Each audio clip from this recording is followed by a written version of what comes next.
ছুটির দিনে বাচ্চাদেরকে সঙ্গে নিয়ে ঘুরতে এসেছি নদীর ধারে। বিকেল হলে এখানে নানান মানুষের আনাগোনা শুরু হয়। যানজট আর কোলাহলপূর্ণ শহরে একটু বিশুদ্ধ শ্বাস নিতে মানুষ নদীর পাড়ে জমা হয়। বাদামের খোসা ফেলে বাচ্চাদের হাতে বাদাম তুলে দিচ্ছি, আর ওরা মজা করে খাচ্ছে। এমন সময় হঠাৎ চোখে পড়ে কিছু দূরে বসে থাকা সাফিনের দিকে। সাফিনের পাশে এক ভদ্র মহিলা বসে আছেন। এখান থেকে তার চেহারা অতটা স্পষ্ট না বোঝা গেলেও অনুমান করলাম যে তিনি হয়তো সাফিনের বর্তমান স্ত্রী। বাচ্চাদের নিয়ে এই মুহূর্তে স্থান পরিবর্তন করা খুব জরুরি মনে হলো। আমি ওদেরকে নিয়ে সাফিনের বিপরীতে এগিয়ে যেতে লাগলাম, যাতে আমাদের দূরত্ব বেড়ে গেলে সাফিনের মুখটা বাচ্চাদের চোখে না পড়ে। মা, ওখানেই তো বসতে পারতাম। মেয়েটার কথার জবাবে বললাম, ওখানে থেকে এই দিকটা বেশি ভালো মনে হলো। আমরা বসে আবার বাদাম খেতে শুরু করলাম। আশেপাশে অনেক বাচ্চারা রয়েছে, তারা ছুটোছুটি করে বেড়াচ্ছে। সঙ্গে থাকা বাবা মায়েরা তাদের উপর কড়া নজর রাখছে। সাইকেল নিয়ে আসা ছোট্ট মেয়েটা তার বাবার সাহায্যে সাইকেল চালানো শিখছে। সেদিকে চোখ পড়তেই বাচ্চারা আবদারের সুরে বলল, মা, আমাদেরকে একটা সাইকেল কিনে দেবে? আমি মাথা নেড়ে বললাম, আর একটু বড় হও, অবশ্যই কিনে দেব। ওই মেয়েটা তো আমাদের থেকে ছোট, তাহলে আমাদের কেন আরও বড় হতে হবে? মেয়েটার বুদ্ধিদীপ্ত প্রশ্ন শুনে বললাম, তোমাদের মা আগে সাইকেল চালানোটা সম্পর্কে একটু শিখুক, তারপর তোমাদের অবশ্যই কিনে দেবে। মা না শিখলে বাচ্চাদের কিভাবে শিখাবে বলো? ওরা চুপ করে রইল, তারপর বলল, আচ্ছা, এবার তাহলে চলো বাসায় ফেরা যাক। বাচ্চারা সম্মতি দিলে উঠে পড়লাম। এমন সময় সাইকেল চালানো শিখতে আসা মেয়েটা সাইকেল নিয়ে পড়ে গেল। বাচ্চারা দৌড়ে গেল ওকে সাহায্য করার জন্য। আমিও এগিয়ে গেলাম ওদের দিকে। মেয়েটার বাবা এসে মেয়েটাকে কোলে তুলে নিয়ে চুমু খেলেন। তারপর আমার বাচ্চাদের দিকে তাকিয়ে হেসে প্রশ্ন করলেন, কী নাম তোমাদের? উত্তর দিল ছেলেটা, আমার নাম মিরান, আর ওর নাম মেহেরিমা। বাহ, খুব সুন্দর নাম। ধন্যবাদ। ভদ্রলোক আমার দিকে তাকিয়ে হেসে দিলেন। আমি তার কোলে থাকা মেয়েটিকে প্রশ্ন করলাম, মামনি, বেশি ব্যথা পেয়েছ? মেয়েটা মাথা নেড়ে বলল, অল্প একটু। তোমার নাম কি মামনি? আমার নাম এশা। তোমার মতোই মিষ্টি তোমার নামটা। ভদ্রলোক মেহেরিমা আর মিরানের দিকে তাকিয়ে বললেন, তোমাদেরকে অনেক ধন্যবাদ। বাচ্চারা চুপ করে রইল। ভদ্রলোক আমার দিকে তাকিয়ে জিজ্ঞেস করলেন, ওরা কি টুইন? আমি মাথা নেড়ে বললাম, খুব মিষ্টি দুটো বাচ্চা আপনার। আমি হাসি মুখে বললাম, ধন্যবাদ। আমরা কথা বলতে বলতে হেঁটে চলছি। কথায় কথায় জানতে পারলাম ভদ্রলোক এই এলাকায় নতুন। তার স্ত্রী বাচ্চা জন্ম দিতে গিয়ে মারা গিয়েছেন। মিষ্টি দেখতে মেয়েটা মাহারা। শুনে খুব খারাপ লাগলো। ভদ্রলোক বিদায় নিয়ে চলে গেলেন। আমি বাচ্চাদের হাত ধরে হাঁটছি। হঠাৎ মিরান চেঁচিয়ে বলে উঠল, মা, ওই যে সাফিন আঙ্কেল। থতমত হয়ে সামনে তাকিয়ে দেখি সাফিন আর তার স্ত্রী এদিকেই আসছে। আমি চুপচাপ বাচ্চাদের হাত ধরে হাঁটতে লাগলাম। ওরা সাফিনকে দেখে বেশ উৎসুক হয়ে আছে। সাফিনের সামনাসামনি পৌঁছতেই সাফিন থমকে দাঁড়ায়। বাচ্চাদের সঙ্গে কুশল বিনিময় শেষে নিজের স্ত্রীকে পরিচয় করিয়ে দিল। বাচ্চাদের সঙ্গে পরিচয় শেষে সাফিন তার স্ত্রীকে আমার সঙ্গে পরিচয় করাতে বলল। আর উনি হলেন বাচ্চাদের মা, জুলিয়া। জুলিয়া নামটা শোনা মাত্রই সাফিনের স্ত্রী চমকে উঠলেন। তার চমকে যাওয়া মুখটা দেখে নিশ্চিত হলাম তিনি বিগত কয়েকদিনের ঘটনা সম্পর্কে অবগত ছিলেন না।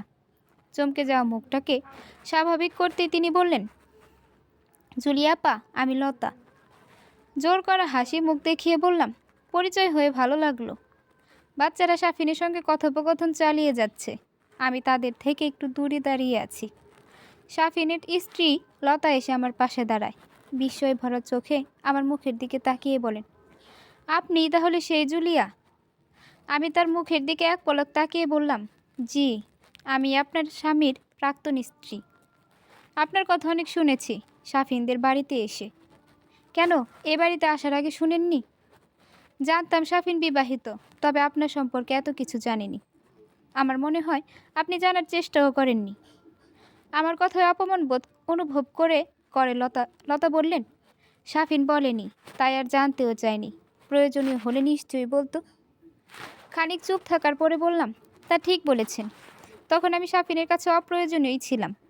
ভেতরে ভেতরে আমাকে লতা হিংসা করছে, সেটা তার মুখ দেখেই বোঝা যাচ্ছে। ভেতরের খবর লোকাতে সবাই পারদর্শী হয় না। কেউ কেউ চাইলেও ভেতরের আমিকে লুকাতে পারে না। চোখ মুখে হিংসা নিয়ে লতা বললেন, তখন আর এখনের মধ্যে কি পার্থক্য আছে? আমাকে ছোট করার জন্য কথাটা লতা বলেছেন। তাচ্ছিল্যের হাসি হেসে বললাম, আমি তো ভেবেছিলাম আমিই বোধহয় ব্যর্থ স্ত্রী ছিলাম, তাই স্বামীর মনের খবর রাখতে সক্ষম হয়নি। কিন্তু এখন তো মনে হচ্ছে আপনিও ব্যর্থ স্ত্রী। কথাটা গায়ে লাগলো লতার।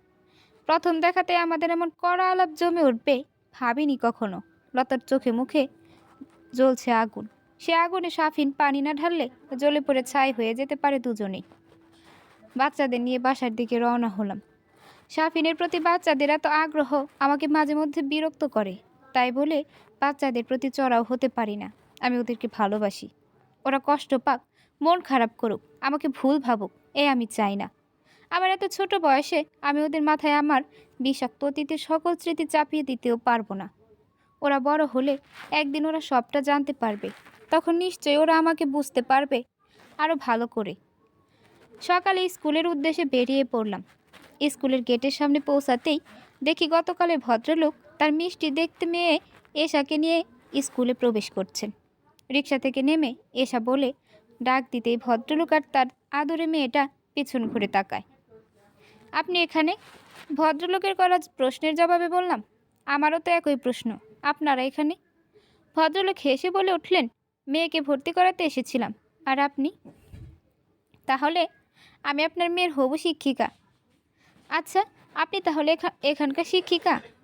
জি হ্যাঁ। খুব উপকার হলো গতকালই পরিচয়টা হয়ে। দুশ্চিন্তায় ছিলাম মেয়েটা এখানে মানিয়ে নিতে পারবে কিনা। যেহেতু আপনাকেও চেনে, তো এখন মনে হচ্ছে খুব বেশি সমস্যা হবে না। হেসে বললাম, দুশ্চিন্তা করার দরকার নেই, চলুন ভেতরে যাই। এশাকে ভর্তির বিষয়ে সহযোগিতা করার সময় জানতে পারি ভদ্রলোকের নাম এহসান।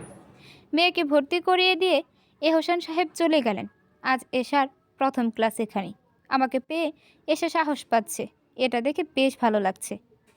ছুটি শেষে বের হয়ে দেখি এহসান সাহেব মেয়ের জন্য দাঁড়িয়ে আছেন।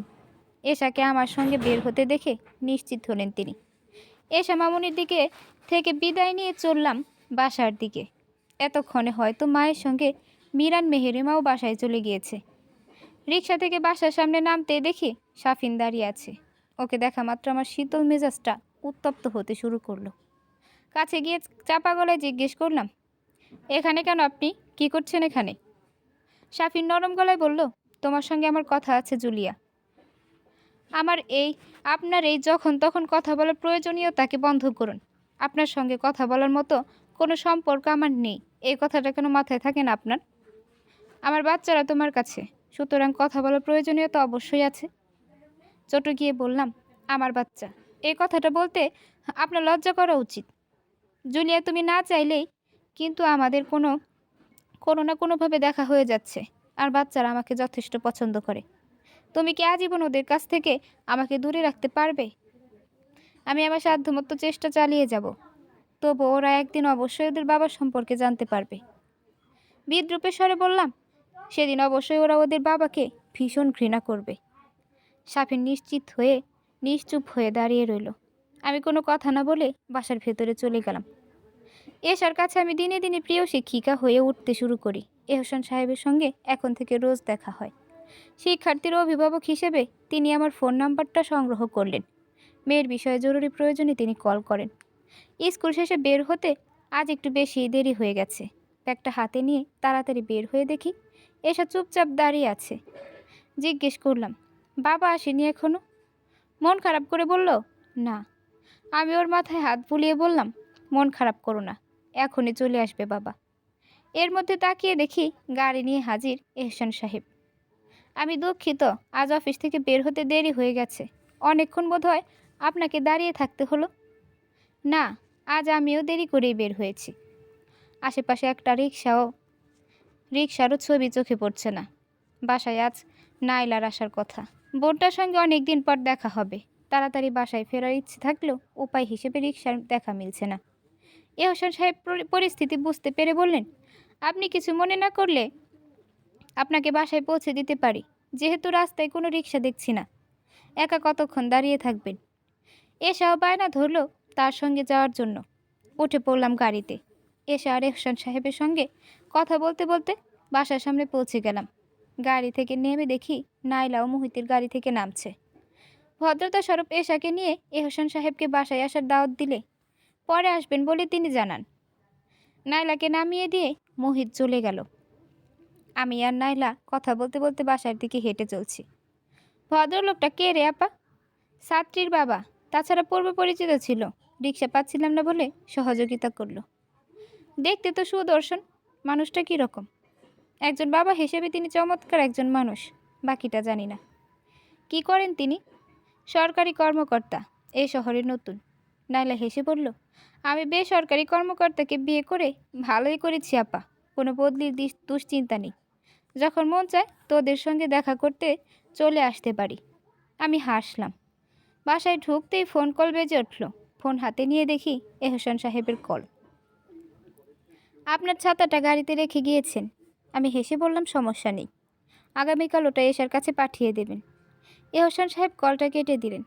আগামীকাল বাবা দিবস, বাবার উদ্দেশ্যে চিঠি লিখে সেই চিঠি নিয়ে যেতে বলেছেন বাচ্চাদের স্কুলের শিক্ষক। বাচ্চারা মন খারাপ করে আমার কাছে এসে বলল, মা, আমাদের বাবা তো আমাদের সঙ্গে থাকে না, আমরা তাকে নিয়ে কিভাবে চিঠি লিখব তাহলে? বাচ্চাদের মন খারাপ করতে দেখে বললাম, তোমাদের বাবা তোমাদের সঙ্গে থাকলে কি কি করতেন? তোমরা কি করতে? বাবা কি বলার আছে, এবং তোমরা বরং সেটাই লিখে ফেলো। বাচ্চারা আমার পরামর্শে খুশি হয়ে লিখতে বসে যায়। আমি চুপচাপ বারান্দায় বসে আছি। নাইলা মায়ের সঙ্গে পাশের ঘরে গল্প করছে। রাতে বাচ্চারা ঘুমিয়ে পড়লে আমি ওদের খাতাটা বের করে দেখি ওরা বাবা সম্পর্কে অনেক কিছু লিখেছে। বাবার কাছে চাওয়া, ওদের চাওয়া পাওয়া, বাবার প্রতি ওদের ভালোবাসার অনুভূতি আষ্টে পৃষ্ঠে জড়িয়ে আছে লেখায়। নাইলা এসে পাশে দাঁড়ায়, মিরানের খাতাটা হাতে নিয়ে পড়তে শুরু করে। প্রিয় বাবা, তুমি তো আমাদের সঙ্গে থাকো না, তুমি কেন আমাদের সঙ্গে থাকো না? থাকলে কত ভালো হতো। পাশের বাড়ির তুর্যের মতো তোমাকে রোজ চকলেট কিনে দিতে বলতাম না। আমাদের ক্লাসের জিসান আর রোহানের মতো আমি তোমার ফোনটাতে গেম খেলে নষ্ট করে ফেলতাম না। তুমি নিষেধ করলে সেই কাজ আর কখনো করতাম না। সবার বাবা সবার সঙ্গে থাকে, তুমি কেন আমাদের সঙ্গে থাকো না বাবা? রোহান বলে, তোদের বাবা তোদেরকে ভালোবাসে না, তাই তোদের সঙ্গেও থাকে না। তাহলে ওর কথা কি ঠিক বাবা? খাতাটা রেখে নালা দীর্ঘশ্বাস ছেড়ে বলল, দেখেছিস আপা, বাবাকে বাচ্চারা কতটা মিস করে। ওদের আসলেই বাবার প্রয়োজন। আমি ওদের বাবা। ওটা মুখে বলা যায় আপা, কিন্তু বাবার সব দায়িত্ব মা হয়ে পালন করা যায় না। রেগে বললাম, তো এখন কি তাহলে বাচ্চাদেরকে ওদের ওই দায়িত্বহীন বাবার কাছে পাঠিয়ে দেব? অবশ্যই না আপা, আমি চাই তুই আবার একবার নতুন করে ভাবতে শুরু কর। এত বছর যখন কাউকে প্রয়োজন পড়েনি, আগামীতেও পড়বে না। নাইলা চুপ করে চলে গেল। আমি বাচ্চাদের পাশে শুয়ে পড়লাম। আমি আমার বাচ্চাদের জন্য আসলেই যথেষ্ট না? প্রশ্নটা ঘুরতে থাকে মস্তিষ্কের ভেতর। ভাবতে ভাবতে কখন যে ঘুমে তলিয়ে গেলাম বুঝতেই পারিনি। স্কুলে গেলে এসা দৌড়ে এসে ছাতাটা হাতে দিল। মেয়েটার চোখ মুখ জুড়ে মায়ার ছড়াছড়ি। ওর মুখের দিকে তাকিয়েই থাকতে ইচ্ছে করে। যখন মেয়েটা খিলখিল করে হেসে ওঠে, আমি তখন চুপ করে তাকিয়ে দেখি। স্কুল থেকে বের হয়ে দেখি এহসান সাহেব আর এসে দাঁড়িয়ে আছে। আমাকে দেখে একগাল হেসে এগিয়ে এসে তিনি বললেন, আপনার জন্যই আমরা অপেক্ষা করছিলাম। কেন? আজ এশার জন্মদিন। এশা চাচ্ছিল আপনি মিরান আর মেহেরিমাকে সঙ্গে নিয়ে আমাদের বাড়ি আসুন। আপনারা এলে আমরা খুব বেশি খুশি হতাম। আমি এশার দিকে তাকিয়ে হেসে বললাম, আজ এই মিষ্টি মেয়েটার জন্মদিন, আমাকে তো একবারও বলল না মেয়েটা। এশা খিলখিল করে হেসে উঠল। আমি বললাম, শুভ জন্মদিন মামুনি। তুমি কিন্তু আসবে মিরান ভাইয়া আর মেহেরিমা আপুকে নিয়ে, না এলে আমি খুব কষ্ট পাবো। মেয়েটার গাল ফুলিয়ে বলা কথা শুনে হেসে উঠলাম। তুমি কষ্ট পাও সেই কাজ আমি কি করতে পারি? অবশ্যই যাব। সন্ধ্যায় দেখা হচ্ছে তাহলে। এহসান সাহেব কথাটা বলে চলে গেলেন। আমি জন্মদিনে কি উপহার দেওয়া যায় সেটাই ভেবে চলছি। এশা একবার আমায় বলেছিল ওর লাল রং খুব পছন্দ। শপিং মল থেকে এশার জন্য লাল টুকটুকে একটা ফ্রক কিনলাম। সেই সাথে মিরান আর মেহেরিমার জন্য নতুন পোশাক কিনে নিলাম। এশার পোশাক দেখে ওদের মন খারাপ হয়ে, এটা আমি চাইব না। সন্ধ্যায় হাজির হলাম এহসান সাহেবের বাসায়। আমরা ছাড়াও এখানে বেশ অতিথি রয়েছেন। আমাদেরকে দেখতেই এশা ছুটে এলো। মেয়েটা আমাকে খুব পছন্দ করে। এ কারণেই বোধহয় মেয়েটার প্রতি আমার রোজ আরও বেশি মায়া জন্ম নেয়। এহসান সাহেবের বাড়িটা ঘুরে দেখলাম। স্ত্রীকে তিনি এখনও খুব ভালোবাসেন বোঝা যাচ্ছে। দেয়ালে তাদের দুজনের ছবি ঝুলছে। আমি সেদিকে তাকিয়ে আছি। পাশে এসে দাঁড়ায় এহসান সাহেব। এই ছবিটা আমাদের বিয়ের প্রথম বছরে তোলা। মনে হয় এই তো সেদিন। কিন্তু কেটে গিয়েছে অনেকগুলো বছর। তারপরেও মানুষটা একরকমই ভাবে বিস্তার করছে আমার ভেতর। স্ত্রীর প্রতি এহসান সাহেবের ভালোবাসা আমাকে মুগ্ধ করলেও একটা দীর্ঘশ্বাস জাগিয়ে দিয়েছে ভেতরে। আমাকেও যদি এতটা ভালোবাসতো সাফিন, তাহলে আজ আমাদের সন্তানেরাও তাদের বাবার সঙ্গে থাকতে পারত। দীর্ঘশ্বাস ফেলে তাকিয়ে দেখি এসে আমার দেওয়া লাল টুকটুকে জামা পরে মিরান আর মেহেরিমার সঙ্গে ছুটে বেড়াচ্ছে। মেয়েটাকে পরীর মতো লাগছে দেখতে। অনুষ্ঠান শেষ হলে এহসান সাহেব আমাদেরকে বাড়ি অবধি পৌঁছে দিয়ে গেলেন। ইতিমধ্যে বাচ্চারা তাকে ভীষণ পছন্দ করতে শুরু করেছে। এহসান সাহেব আর এশাকে আমাদের বাসায় আসার জোরালো নিমন্ত্রণ দিয়ে এসেছে বাচ্চারা। আমিও সুর মেলালাম ওদের সঙ্গে। অপেক্ষা করতে পারলেন না আর তিনি। আগামী শুক্রবার আসবেন বলে নিশ্চিত করলেন এহসান সাহেব। রাতে মুঠোফোনে অচেনা নাম্বার থেকে আসা ফোন কল রিসিভ করতেই ওপাশ থেকে বলল, আমি সাফিন বলছি। ক্লান্ত শরীরটা এবার বিরক্তিতে ছেয়ে গেল। কেন ফোন করেছ? ফোন দিয়েছেন কেন? বাচ্চাদের খবর জানতে। ওরা ভালো আছে। আমি কি আগামীকাল ওদের সঙ্গে দেখা করতে পারি? অবশ্যই না। ফোনটা কেটে দিয়ে চুপ করে শুয়ে পড়লাম। এই মানুষটা দিনে দিনে আরও বেশি অসহ্য হয়ে উঠছে আমার কাছে। দুপুরে খাওয়ার টেবিলে মা সাফিনকে নিয়ে কথা তুললেন। বাচ্চারা নাইলার বাসায়। এই সুযোগটায় মা কাজে লাগাতে চাচ্ছেন বুঝতে কষ্ট হলো না। হঠাৎ সাফিনের কথা এবার কেন তুললে? গতকাল বিকেলে হাঁটতে বের হয়েছিলাম, তখন ছেলেটার সঙ্গে দেখা হয়েছিল। তো আমি ওকে বলেছি আমার নাতি নাতনির প্রতি ওর উতলে ওঠা দরদের পরিমাণটা কমাতে। আরও বলেছি। কথাটা শেষ না করে মা আমার দিকে তাকিয়ে রইলেন। আরও কি বলেছ? মা আমতা আমতা করে বললেন, বলেছি আমি তোর জন্য পাত্র ঠিক করেছি, তোকে আমরা বিয়ে দেব। হাতে থাকা ভাতের লোকমাটা প্লেটে রেখে বললাম, এসব কেন বলতে গেলে মা? যাতে ও তোর আশা ছেড়ে দেয়। সাফিন আমার আশা এমনিতেও করে না মা, কারণ ও ভালো করে জানে আমাকে আর ও কোনোদিনও ফিরে পাবে না। কিন্তু তুমি এসব বলতে গেলে কেন? বলবো না তো কি করব? আমি তো তোকে বিয়ে দিতেই চাই, শুধু তুই রাজি হোস না। কম পাত্র দেখেছি বল? এভাবে জীবন পার করা যায়? বাচ্চাদেরও তো তোর বাবার সঙ্গের প্রয়োজন হয়। ওদের জন্য হলেও তোর বিয়ে করা উচিত। খাবার প্লেটটা সরিয়ে রেখে আমি উঠে পড়লাম। ইদানিং সবাই আমার বিয়ে নিয়ে বেশি চিন্তিত হয়ে পড়েছে। এসবের কারণ ওই সাফিন। ওর এই হঠাৎ আগমন সবাইকে চিন্তায় ফেলেছে। বাসায় আজ রান্নার আয়োজন অনেক। সন্ধ্যায় এহসান সাহেব আর এশা আসবে। মা তো খুব উৎসুক হয়ে আছে এহসান সাহেবকে দেখার জন্য। মায়ের এত আগ্রহ দেখে মনে সন্দেহ তৈরি হলে মাকে সাবধান করতে বললাম, খবরদার মা, এমন কোনো কথা বলো না যাতে আমি ছোট হয়ে যাই। উনি তার স্ত্রীকে এখনও খুব ভালোবাসেন, কথাটা মাথায় রেখো কিন্তু। মা কথাটা অতটা গুরুত্বের সঙ্গে ভেবেছে বলে মনে হলো না। নাইলা রান্নাঘরে খাবারগুলো চেক করছে। কলিং বেলের আওয়াজ শুনে দরজা খুলে দেখি মোহিত চলে এসেছে। আমরা সবাই একসঙ্গে খেতে বসেছি। এহসানকে পেয়ে বাচ্চারা খুব খুশি। মা বারবার এহসান সাহেবকে খুঁচিয়ে খুঁচিয়ে নানান প্রশ্নের উত্তর জানার চেষ্টা করে চলেছেন। খেতে খেতে মোহিত আর নাইলার সঙ্গে এহসান সাহেবের আলাপটাও বেশ জমে উঠেছে। ছেলেটা খুব ভালো। মায়ের হাসি মুখের নিচে লুকিয়ে থাকা আসল উদ্দেশ্যের কথা টের পেয়ে বললাম, বিয়ের আগে সাফিনকেও কিন্তু তোমার খুব ভালো ছেলে বলে মনে হয়েছিল। মায়ের হাসি মুখটা নিমিষে চুপসে গেল। মুখ গুমরা করে রাগান্বিত গলায় বললেন, সব সময় কি আর মানুষ চিনতে ভুল হয় নাকি? মায়ের কথায় সুর মেলাতে লেগে পড়ল নাইলা। এহসান সাহেবকে নিয়ে এবার কথা উঠতে থাকলো একের পর এক। আমি চাইলেও সে আলাপ বন্ধ করতে সক্ষম হলাম না। ব্যালকনিতে বসে আছি। নাইলা এসে পাশে বসলো। ক্ষোভ নিয়ে বলল, আপা, ওই সাফিন নামের মানুষটা এত অন্যায় করার পরেও কেন কোনো শাস্তি পাচ্ছেন না বুঝি না।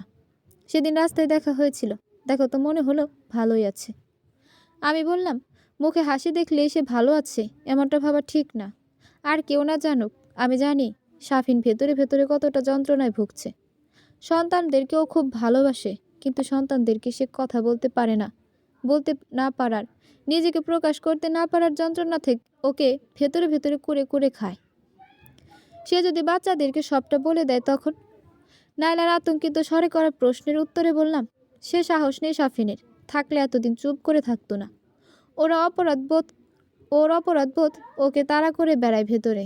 নিজেকে মেলে ধরবে কোন সাহসে? নাইলা চুপ করে রইল। প্রসঙ্গ বদলে আমি অন্য প্রসঙ্গ নিয়ে কথা তুললাম। বাচ্চাদের নিয়ে অনেক দিন বাদে আবার ঘুরতে বের হয়েছি। নদীর পাড়ে গিয়ে বসতেই সাফিনের সঙ্গে দেখা। আমি বুঝি না এই মানুষটার সঙ্গে আচমকা এভাবে দেখা হয়ে যায় কি করে। যাকে সবসময় দূরে রাখতে চাই সে কেন বারবার সামনে চলে আসে এভাবে? সাফিনের সঙ্গে আলাপ শেষে বাচ্চারা খেলতে শুরু করলো। সাফিন আমার মুখের দিকে তাকিয়ে হেসে বলল, তুমি না চাইলেও আমাদের দেখা ঠিক হয়ে যায় জুলিয়া। আমি হেসে উঠলাম। তারপর বিদ্রূপের স্বরে বললাম, এই দেখা হয়ে যাওয়াটাই তো আপনার জন্য শাস্তি সাফিন। আপনার চোখের সামনে আপনারই বাচ্চারা আপনাকে আঙ্কেল বলে ডাক পারে। আপনি আপনার বাচ্চাদের কাছে পেয়েও বাবার আদরটা দিতে পারেন না। ওদের কাছে নিজেকে বাবা হিসেবে পরিচয় দিতে পারেন না। এর থেকে বড় শাস্তি আর কি হয়? সাফিন চুপ করে রইল। আমি আবার বলতে শুরু করলাম, যত দেখা হয় তত আপনার মায়া বাড়ে, আর ততই আপনি ভেতরে ভেতরে ছটফট করতে থাকেন অনুতাপে। বাচ্চাদের সঙ্গে কোনো দিন দেখা না হলে তো আপনি এই মানসিক অশান্তিটা পেতেন না সাফিন। সাফিন অপরাধীর মতো বলল, আমি কেবল ভুলগুলো শুধরে নিতে চাই। আপনি সব হারিয়ে এখন সব ফিরে পাওয়ার বৃথা স্বপ্ন দেখছেন। আপনি এখন চাইলেও সব ঠিক করে নিতে পারবেন না, কারণ সেই উপায় আপনি রাখেননি। সাফিন চুপ করে রইল। বাচ্চাদের নিয়ে আমি সামনে এগিয়ে গেলাম। বাচ্চারা এই নদীর পাড়টাকে খুব পছন্দ করে। চারদিকে বাতাস বইছে। মনের মধ্যে সব ক্ষোভ চাপা দিতে চোখ বন্ধ করে লম্বা একটা নিঃশ্বাস নিয়ে চোখ মেলে পাশে তাকাতেই দেখি এহসান সাহেব। দেখা হয়ে গেল আপনাদের সঙ্গে এখানেও। এহসান সাহেবের কথা শুনে হেসে বললাম, হ্যাঁ তাই তো দেখছি। এসা কিন্তু বাসায় আপনার কথা খুব ভালো বলে। সারাদিন আমাকে নিয়ে ওর যতটা না কথা থাকে তার থেকে বেশি কথা থাকে আপনাকে নিয়ে। হেসে উঠলাম। তাহলে তো বলতে হবে শিক্ষক হিসেবে আমি সফল। তা তো অবশ্যই। এখানে রোজ আসা হয় নাকি? রোজ সময় করতে পারি না, প্রায়ই আসা হয় আর কি। এসার সাইকেলটা নিয়ে বিরান চালানোর চেষ্টা করতেই ধপ করে পড়ে গেল। এহসান সাহেব দৌড়ে গিয়ে ওকে কাছে টেনে নিয়ে আদর করতে শুরু করলেন। আমি চুপ করে এই দৃশ্যটা দেখতে লাগলাম। এহসান সাহেবের জায়গায় আজ ওদের বাবা হলে এই একই কাজ করত। এখন আমিও দিনে দিনে একটু একটু করে বাচ্চাদের পাশে ওদের বাবার প্রয়োজনীয়তা অনুভব করতে শুরু করি। মাঝে মধ্যে যখন হাঁপিয়ে উঠি তখন মনে হয় একজন কেউ থাকলে বোধহয় ভালোই হতো। সাইকেল চালাতে শিখতে চাও? এহসান সাহেবের কথায় মিরান আর মেহেরিমা মাথা নেড়ে বলল, আচ্ছা আমি এখান থেকে তোমাদের তিনজনকেই একসঙ্গে সাইকেল চালানো শিখাবো। বাচ্চারা খুশি হয়ে বলল, সত্যি? সত্যি, কিন্তু মা তো আমাদের সাইকেল কিনে দেয়নি। আমি তো বলার আগেই এহসান সাহেব বললেন, তাতে সমস্যা নেই, একটা সাইকেল তো আছেই। আগে এটা থেকে চালানো শিখে ফেলো, এরপর মা অবশ্যই সাইকেল কিনে দেবেন। তারপরে এহসান সাহেবের পরামর্শ অনুযায়ী প্রায়ই নদীর পাড়ে বাচ্চাদের নিয়ে আসতে শুরু করলাম। বাচ্চারা এহসান সাহেবের কাছে সাইকেল চালানো শিখতে শুরু করছে। দিন যাচ্ছে দিনের মতো। এহসান সাহেবের সঙ্গে বাচ্চাদের ঘনিষ্ঠতাও দিনকে দিন বেড়ে চলেছে। ওরা যেন এহসান সাহেবের সঙ্গ পেলে বাবার অপূর্ণতা ভুলে যায়। এহসান সাহেবও খুব সুন্দরভাবে বাচ্চাদের সামলে নিতে পারেন। আমাকে এই বন্ধনটা ইদানিং খুব ভাবিয়ে তুলছে। এহসান সাহেবের সঙ্গেও আমারও দিনে দিনে প্রিয় হয়ে উঠছে। মেহেরিমা, মিরান আর এশাকে নিয়ে আমার আর এহসান সাহেবের কাটানো মুহূর্তগুলো প্রিয় হয়ে উঠতে শুরু করেছে ভেতরে। বেশ কয়েকদিন ধরে অসুস্থ এহসান সাহেব। এশাকে রোজ স্কুলে নিয়ে আসা আর নিয়ে যাওয়ার দায়িত্বটা আমিই নিলাম। মা মাঝে মধ্যে এটা ওটা রান্না করে এহসান সাহেবের জন্য আমার কাছে পাঠিয়ে দেন। মায়ের এমন আতিথেয়তায় ভীষণ খুশি তিনি। এই শহরে তার আপন বলতে আমাদের পরিবার, এই কথাটা এবার তিনি প্রতি মুহূর্তে আমাকে মনে করিয়ে দিতে লাগলেন। আপনি অনেক করেছেন আমার জন্য। আপনার প্রতি কৃতজ্ঞতা এভাবে প্রকাশ করা সম্ভব নয় যদিও। তারপর অনেক ধন্যবাদ। আমি হেসে বললাম, আপনি আমাদের পরিচিত এতদিন ধরে। আমাদের পরিবারের সঙ্গে আপনার চেনা জানা, এটুকু তো করতেই পারি। এহসান সাহেব চুপ করে রইলেন। আমি বললাম, সব থেকে বড় কথা, এতদিনে আপনি আমার একজন ভালো বন্ধু হয়ে উঠেছেন। বন্ধু শব্দটা শুনে এহসান সাহেব খুশি হয়ে বললেন, যাক, এতদিন বাদে আমাদের এই সম্পর্কের একটা নাম দাঁড়ালো তবে। হেসে উঠলাম আমি। সাফিনের করা হুটহাট ফোন কলগুলো আমাকে বারবার বিষাক্ত অতীতে ফিরিয়ে নিয়ে যায়। তার দ্বিতীয় স্ত্রী লতাও আমাকে বেশ কল করতে শুরু করেন। তার ধারণা আমি তার স্বামীর সঙ্গে যোগাযোগের চেষ্টা করে চলেছি, আগে সব ফিরে পেতে। আমাকে বারবার কল না দিয়ে আপনি বরং আপনার স্বামীকে বোঝান যে সে যা চাচ্ছে তা আমার পক্ষে মেনে নেওয়া কখনো সম্ভব নয়। তাকে বলেন যে আমার বাচ্চারা বাবা হিসেবে তাকে কখনো আমি বাচ্চাদের সামনে নিয়ে আসবো না। লতা ওপাশ থেকে বললেন, আপনি আশকারা দেন বলেই সে আপনার কাছে ছুটে যায়। আপনার মাথা খারাপ হয়ে গেছে লতা। আপনি আমাকে এখনো চিনতে পারেননি। চিনলে কথা বলতে পারতেন না। আমি কোনো সস্তা রমণী নই যে কোনো বিবাহিত পুরুষ এসে বললেই গলে পড়ব। বেশ অপমানিত হয়ে ফোনটা কেটে দিলেন লতা। কেনাকাটার উদ্দেশ্যে আমি বেরিয়ে পড়লাম। শপিং মলে আবার দেখা সাফিনের সঙ্গে। জুলিয়া আমাকে, তুমি ঘৃণা করা কবে বন্ধ করবে? পুরাতন সব ভালোবাসার কথাই তুমি এভাবে ভুলে গেলে? দুধের মধ্যে বিষ ঢেলেছিলেন আপনি, ছোট ময়লা ফেলেননি যে ওটা আঙুল দিয়ে তুলে ফেলে দুধটা খেয়ে ফেলবো। আমাকে প্রয়োজনে আদালতের কাঠগড়ায় দাঁড় করাও, তবুও বাচ্চাদের থেকে এভাবে দূরে সরিয়ে দিও না। আপনি আপনার বিবেকের কাঠগড়ায় দাঁড়িয়ে আছেন। আপনাকে আর আদালতের কাঠগড়ায় দাঁড় করাতে হবে না। বিবেকের থেকে বড় আদালত আর কিছুই হতে পারে না। আমাকে এভাবে আর ফিরিয়ে দিও না। লতার বাচ্চাটা বেঁচে থাকলে আপনি আর জুলিয়ার কাছে আসতেন না, তাই না? আপনার শাস্তি আপনাকে আজীবন ভোগ করতে হবে। সাফিন মাথা নিচু করে দাঁড়িয়ে রইল। যন্ত্রণায় ছটফট করা সাফিনের চুপসে যাওয়া মুখটা দেখতে আমার ভালোই লাগছে। এহসান এসেছে বাসায়। পাশের রুমে বাচ্চারা টিভিতে শব্দ বাড়িয়ে কার্টুন দেখছে। মা এহসানের সঙ্গে তার আত্মীয় স্বজনদের বিষয়ে জিজ্ঞেস করছে। নাইলা বাচ্চাদেরকে নাস্তা দিয়ে এহসানের জন্য কফির মগ নিয়ে এলো। মা চলে গেলে আমি এহসান আর নাইলা বসে রইলাম। নাইলা এহসান সাহেবের মুখের দিকে তাকিয়ে বলল, আপনাকে একটা কথা জিজ্ঞেস করি এহসান ভাই। কফির মগে চুমুক দিয়ে এহসান সাহেব বললেন, হ্যাঁ বলো নাইলা। আপনি কি আমার আপাকে বিয়ে করবেন? নাইলার এমন হঠাৎ প্রশ্নে আমি থ হয়ে গেলাম। এহসান সাহেব কফির মগে চুমুক দিতে গিয়েও থেমে গেলেন। আমি নাইলার দিকে ধমকের চোখে তাকিয়ে রইলাম। নাইলা এ সব কিছু উপেক্ষা করে বললেন, আপা, তোর পাশে আসলে একজনকে খুব দরকার, যে তোকে আর বাচ্চাদেরকে ভালোবাসা দিয়ে আপনের মতো আগলে রাখবে, সব দায়িত্ব পালন করবে, বাচ্চারাও যাকে ভালোবাসতে পারবে। আরে হোসেন ভাইকে তো বাচ্চারা খুব পছন্দ করে। তোদের দুজনের সঙ্গে বন্ধুত্ব আছে, তাহলে সমস্যা কি? তুই থামবি নাইলা? ধমকের স্বরে বললাম আমি। হোসেন সাহেবের মুখের দিকে তাকিয়ে দুঃখিত গলায় বললাম, আপনি দয়া করে কিছু মনে করবেন না। নাইলা এসব কথা পাত্তা না দিয়ে বলল, ভুল কিছু বলিনি তো আমি। এছাড়াও তো একজন মায়ের প্রয়োজন। মেয়েটা তোকে কতটা ভালোবাসে। আর হোসেন ভাইয়ের পাশেও একজন দরকার। এভাবে একা একা হতাশা নিয়ে জীবন পার করার কোনো মানে হয় না, যেখানে চাইলেই সুখে থাকার অপশন রয়েছে। আমরা চুপ করে রইলাম। নাইলা কথা থামাচ্ছে না, বলেই যাচ্ছে। আজ যেন ও পরিকল্পনা করে এখানে বসেছে এসব বলবে বলে। বাচ্চারা তাদের বাবার মায়ের অপূর্ণতা অনুভব করে, এটা স্বীকার না করে পারবি তোরা? আপা, তোদের জন্য এবং তোদের নিজেদের জন্য আমার মনে হয় তোরা এই বিষয়টা নিয়ে এবার ভাবতে পারিস। হোসেন সাহেব কোনো কথা না বলে চুপচাপ এশাকে নিয়ে চলে গেলেন। আমিও চুপ হয়ে বসে রইলাম। এই মুহূর্তে নাইলার উপর ভীষণ রাগ হচ্ছে। হঠাৎই সব কিছু কেমন এলোমেলো হয়ে গেল, যেন সবই স্তব্ধ হয়ে আছে। বাচ্চারা হোসেন আর এশাকে খুব মিস করছে। অনেক দিনে হোসেন সাহেবের সঙ্গে কথা বা দেখা হয় না। এশাও আর বাড়িতে আসে না। সেদিনের পর আমি কিংবা হোসেন কেউ আর যোগাযোগের চেষ্টা করিনি। এশাকে প্রতিদিন ড্রাইভার এসে স্কুলে দিয়ে যায়, আবার নিয়ে যায়। অনেকবার ভেবেছি মেয়েটাকে তার বাবার কথা জিজ্ঞেস করব, কিন্তু কোথাও গিয়ে যেন আটকে যাই। জিজ্ঞেস করা আর হয়ে ওঠে না। লতা এবার নতুন সুর ধরেছেন। সাফিন তাকে পটিয়ে ফেলে নরম করতে সক্ষম হয়েছে বোঝাই যাচ্ছে।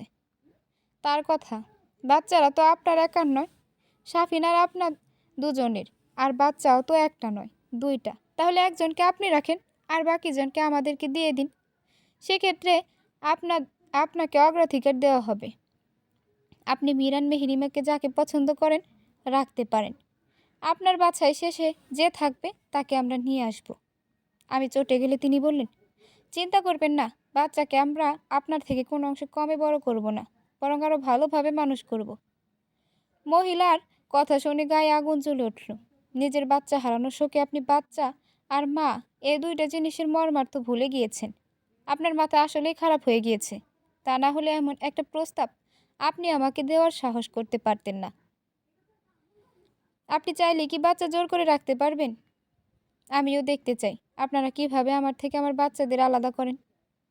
লতার কথায় দুশ্চিন্তায় পড়ে গিয়েছে বাসার সবাই। বাচ্চারা এখনো তাদের বাবার বিষয়ে কিছুই জানে না। আমি আমার একটা বাচ্চাকেও দূরে রাখতে পারবো না। আমি ওদেরকে নিজের চাইতে বেশি ভালোবাসি। বাচ্চাদেরকে এখন চোখের আড়াল করতেই ভয় হয়। ওদেরকে সারাদিন চোখে চোখে রাখতে পারলেই যেন স্বস্তি পাই। দুজনের কাউকে আমি কম ভালোবাসি না। দুজনকে সমান ভালোবাসি। কেউ কারো থেকে কম নয় আমার কাছে। মা বারবার বলেছেন বিয়ের সিদ্ধান্ত নিতে। আমার হাতটা শক্ত করে কেউ ধরে রাখলে দুশ্চিন্তা থেকে কিছুটা মুক্তি মিলবে বলে নাইলার ধারণা। বেশ কয়েকটা বিয়ের প্রস্তাবও মা আর নাইলা মিলে জোগাড় করে ফেলেছে ইতিমধ্যে। আমি কি করব বুঝে উঠতে পারছি না। এহসানকে খুব মনে পড়ছে। তিনি আমার সব বিষয়ে সব জানতেন। আমাকে সবসময় নানার পরামর্শ দিয়ে সাহায্য করতেন। তার বুদ্ধিদীপ্ত পরামর্শ আমার দুশ্চিন্তার অবসান ঘটাতে সক্ষম হতো। কিন্তু আজ সে পাশে নেই। তাকে ফিরিয়ে আনাও সম্ভব নয়। নিজ স্বার্থে তাকে ব্যবহার করতে আমি পারবো না। তবু এশার কাছে তার বাবার কথা জানতে চাইলাম। এশা বলল তার বাবা নাকি অফিসের কাজে খুব ব্যস্ত থাকে। আমি আর কিছু বললাম না। নাইলা সেদিনের কথায় তিনি নিশ্চয়ই খুব রাগ করেছেন।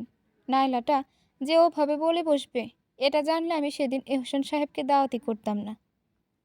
সকালে ঘুম ভাঙতেই বাচ্চারা তাদের আঁকা কতগুলো ছবি আর লেখা চিঠি হাতে ধরিয়ে দিল।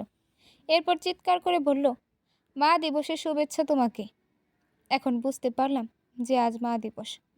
গতকাল স্কুলে যায়নি, তাই আজকের দিবস সম্পর্কেও জানা হয়নি। বাচ্চাদেরকে কাছে ডেকে গালে চুমু খেলাম। ওরা আমাকে এতটা ভালোবাসা দিয়ে ভরিয়ে রেখেছে যে সব কঠিন পথ পাড়ি দিতেও সাহস পাই। তাড়াতাড়ি প্রস্তুত হয়ে স্কুলের উদ্দেশ্যে রওনা হলাম। স্কুলে পৌঁছাতেই দেখি এসে সেই লাল টুকটুক জামাটা গায়ে দাঁড়িয়ে আছে। আমাকে দেখতে খিলখিল করে হেসে উঠে ছুটে এলো। ওর হাসি আমার মুখেও হাসি এনে দিল। মেয়েটা আমার হাতে একটা খাম ধরিয়ে দিল। জিজ্ঞেস করলাম, কি আছে ভেতরে? খুলে দেখো। এখনই খুলবো? মেয়েটা বলল, হ্যাঁ। আমি খামটার ভেতর থেকে একটা চিরকুট বের করলাম। এসে আমার মুখের দিকে তাকিয়ে আছে। আমি ওর সামনে বসে চিরকুটটা পড়তে শুরু করি। শুভ মা দিবস। তোমাকে মা দিবসের শুভেচ্ছা। তুমি কি আমার মা হবে? পড়েই থমকে গেলাম।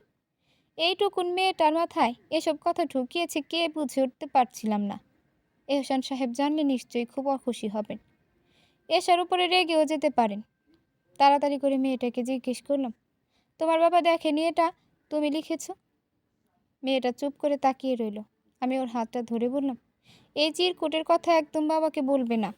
বাবা কিন্তু খুব রাগ করবে তবে। এসা খিলখিল করে হেসে উঠল। আমি অবাক হয়ে ওর মুখের দিকে তাকিয়ে রইলাম। হাসি থামিয়ে ও বলল, বাবা রাগ করবে কেন? বাবাই তো বলেছে এই চিঠিটা লিখে তোমাকে দিতে। এই মেয়েটা বলে কি? অবাক হয়ে হাঁ হয়ে রইলাম আমি। এহসান সাহেব এটা দিতে বলবে? বিশ্বাসই হচ্ছে না। আচমকা তাকিয়ে দেখি এহসান সাহেব এদিকেই আসছেন। মনে হচ্ছে আমার শরীরটা যেন শীতল হয়ে আসছে। সময় যাচ্ছে আনন্দে আনন্দে। এশা, মিরান আর মেহেরিমাকে নিয়ে আমি এবং এহসান এসেছে নদীর পাড়ে ঘুরতে। বাচ্চারা সাইকেল চালাতে শিখে গিয়েছে। তিনজনের এখন 3টে সাইকেল। আমরা হেঁটে চলেছি ফুরফুরে শীতল বাতাস গায়ে মেখে। লতা এবং সাফিনের সঙ্গে দেখা হতে বাচ্চারা দৌড়ে গেল। আমি আর এহসান চুপ করে দাঁড়িয়ে আছি। এহসানকে দেখে বাচ্চারা সাফিনকে বলল, সাফিন আঙ্কেল, ওই যে আমাদের বাবা। সাফিনের আনন্দিত মুখটাতে নিমিষে অন্ধকার নেমে এলো। বাচ্চারা আবার খেলতে শুরু করলো। আমি এগিয়ে গেলাম সাফিন আর লতার দিকে। শাফিন আমার দিকে ফ্যাল করে তাকিয়ে আছে। আমার বাচ্চারা আপনারই চোখের সামনে আপনাকে আঙ্কেল আর অন্য একটা মানুষকে বাবা বলে ডাকার দৃশ্যটা হজম করতে বুঝি খুব কষ্ট হচ্ছে, তাই না শাফিন? শাফিন চুপ করে রইল। আমি চুপ হলাম না। নিজের বাচ্চাদের মুখ থেকে কখনো বাবা ডাক শুনতে পারবেন না আপনি। যে অন্যায় করেছিলেন আমাদের সঙ্গে, এটাই তার উপযুক্ত শাস্তি। এই যন্ত্রণায় আজীবন আপনি ছটফট করবেন। লতা আমার দিকে তাকিয়ে আছে। আমি তাকে উদ্দেশ্য করে বললাম, অন্যের সন্তানকে জোর করে ছিনিয়ে এনে কখনো মা হওয়া যায় না। মা আলাদা একটা শব্দ, মা হওয়া এত সহজ না। লতা চুপ করে রইলেন। পেছন থেকে এসা ডাক দেয়, মা, আমি আইসক্রিম খাবো, দেখো বাবা কিনে দিচ্ছে না। আমি হাসি মুখে বাচ্চাদের দিকে এগিয়ে গেলাম। এশাকে বললাম, তোমার ঠান্ডা লেগেছে মামুনি, আইসক্রিম খাওয়া একদম ঠিক হবে না। মেয়েটার গোমরা মুখটা দেখে হেসে বললাম, বাসায় গিয়ে আমি তোমাদেরকে একটা দারুণ চকলেট কেক বানিয়ে দেব, ঠিক আছে? এবার বেশ খুশি হয়ে উঠল বাচ্চারা। এহসান আমার হাতটা শক্ত করে ধরে আছে। বাচ্চারা ছুটোছুটি করছে। আমি এহসানের দিকে তাকিয়ে বললাম, একা লড়াই করতে করতে হাঁপিয়ে উঠেছিলাম, তুমি পাশে সাহস আর শক্তি নিয়ে দাঁড়ালে। আমার জীবনটা আবার সুন্দর হয়ে উঠল। এহসান আবেগময় চেহারায় তাকিয়ে বলল, তুমি আমার অগোছলা জীবনটা গুছিয়ে দিয়েছ, আমার বাচ্চার মা হয়ে উঠেছ, তোমার ওই নিষ্পাপ বাচ্চা দুটোর বাবা হওয়ার সুযোগ দিয়েছ। আমার জীবনের অপূর্ণতাগুলোকে তাড়িয়ে রংহীন জীবনটাকে তুমি রঙিন করে তুলেছ জুলিয়া। বাকি জীবনটা আমরা একসঙ্গে বেশ সুখে কাটিয়ে দেব, তাই না এহসান? অবশ্যই। আমি পেয়ে আর কিছু হারাতে চাই না। আমাকে এক বাচ্চা থেকে 3 বাচ্চার বাবা বানিয়ে দেওয়ার জন্য ধন্যবাদ তোমায়। হাসি মুখে বললাম, আমাদের এখন 3টে বাচ্চা, ওরা আমাদের সন্তান। এহসান হেসে বলল, 3 বাচ্চার মা, আমি তোমাকে ভীষণ ভালোবাসি। কতটা? বাসায় গিয়ে মেপে বলবো। হেসে উঠলাম আমি, হেসে উঠল এহসানও।